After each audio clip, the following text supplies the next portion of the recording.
रसूल अल्लाह सल्लल्लाहु अलैहि वसल्लम ने फरमाया, तुमसे पहले लोगों में एक बादशाह था और उसके पास एक जादूगर था। जब जादूगर बूढ़ा हो गया तो उसने बादशाह से कहा, मैं बूढ़ा हो गया हूँ, लिहाजा मेरे पास एक लड़का भेज दो ताकि मैं इसे जादू सिखा दूं। बादशाह ने इसके पास एक लड़का भेज दिया ताकि वो इसे सिखाए, और जब वो लड़का जादूगर के पास जाने लगा तो रास्ते में एक राहिब से मिला, इसके पास बैठा और उसकी बातें सुनी और इसे वो बातें पसंद आईं।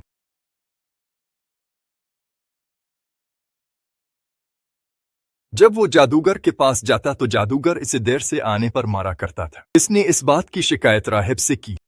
राहिब ने कहा, अगर तुम्हें जादूगर से डर लगे तो कह देना कि मेरे घर वालों ने मुझे रोक लिया था, और अगर तुम्हें अपने घर वालों से डर लगे तो कह देना कि जादूगर ने मुझे रोक लिया था। एक दिन एक बड़ा जानवर लोगों के रास्ते में आ गया। लड़के ने कहा, आज मैं जान लूंगा कि जादूगर बेहतर है या राहिब बेहतर है।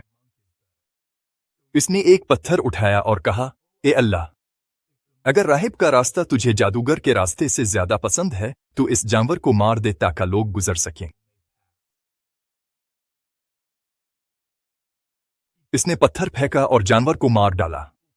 वो राहिब के पास आया, इसे वाकया सुनाया। राहिब ने कहा, ए मेरे बेटे, आज तुम मुझसे बेहतर हो गए हो, तुम्हें आजमाइश में डाला जाएगा। अगर तुम्हें आजमाइश में डाला जाए तो मेरे बारे में किसी को ना बताना।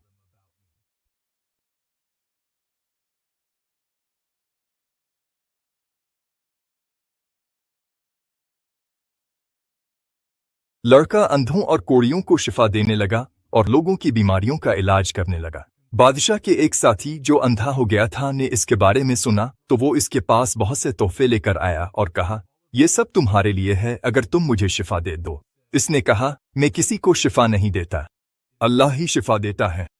अगर तुम अल्लाह पर ईमान ले आओ तो मैं अल्लाह से दुआ करूंगा कि वो तुम्हें शिफा दे। बस इसमें अल्लाह पर ईमान ले आया और अल्लाह ने इसे शिफा दे दी। वो बादशाह के पास आया और उसके साथ वैसे ही बैठ गया जैसे पहले बैठा करता था। बादशाह ने पूछा, तुम्हारी बीनाई किसने लौटाई? इसने कहा, मेरे रब ने। बादशाह ने कहा, क्या मेरे सिवा भी तुम्हारा कोई रब है? इसने कहा, मेरा रब और तुम्हारा रब अल्लाह है।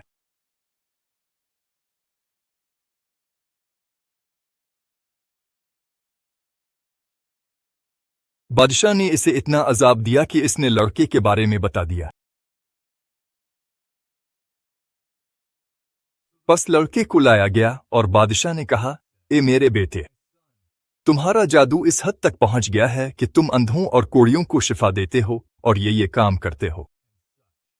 इसने कहा, मैं किसी को शिफा नहीं देता, अल्लाह ही शिफा देता है। बादशाह ने इसे इतना अजाब दिया कि इसने राहिब के बारे में बता दिया। राहिब को लाया गया और कहा गया कि अपने दीन से फिर जाओ, लेकिन इसने इनकार कर दिया। बस बादशाह ने इसके सर के दरमियान आरा रखवा कर इसे दो हिस्सों में चीर दिया। फिर बादशाह के साथी को लाया गया और कहा गया कि अपने दीन से फिर जाओ, लेकिन इसने इनकार कर दिया। बस इसे भी आरा से दो हिस्सों में चीर दिया गया।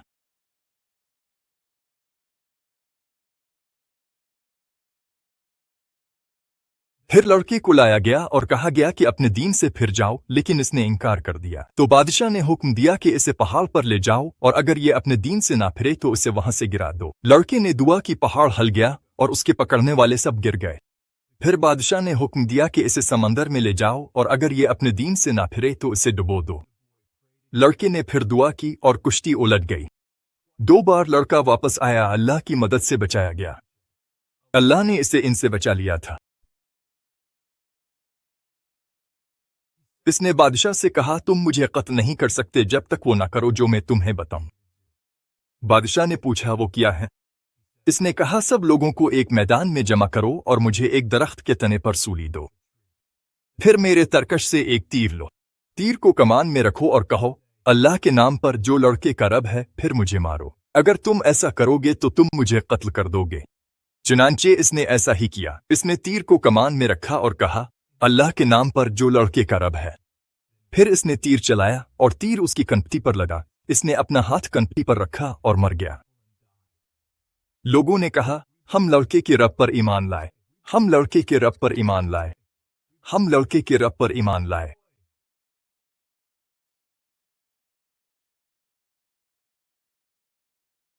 बादशाह से कहा गया, क्या आपने वो देखा जिससे आप डरते थे? اللہ کی قسم وہی ہوا جس سے آپ ڈرتے تھے، لوگ ایمان لے آئے ہیں۔